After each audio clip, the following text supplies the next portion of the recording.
Hi, I'm James Bernhardt, Senior Pastor of Wayside Presbyterian Church of Erie, Pennsylvania. A word which has a home in the church vocabulary is also a word that's used out there in the world, and that word is grace. We often use that word to refer to a person's attitude and performance, to refer to prayers before mealtime, and we also use grace as a lovely name. It's also a biblical word that is used in the English language Bible to translate Hebrew and Greek words that mean broadly God's favor.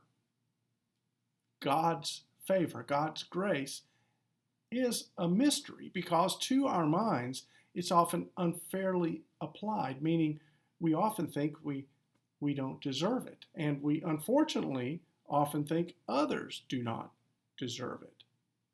And yet, we see that grace is freely given and that grace is active in many lives. That's perhaps why the hymn Amazing Grace is so well known.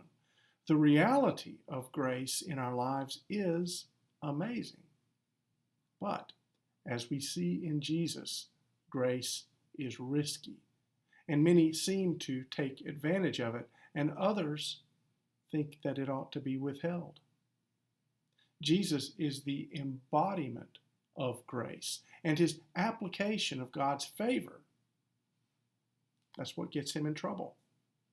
And yet, what would we do without God's grace, God's favor?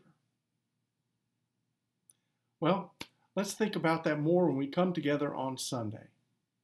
I hope to see you then.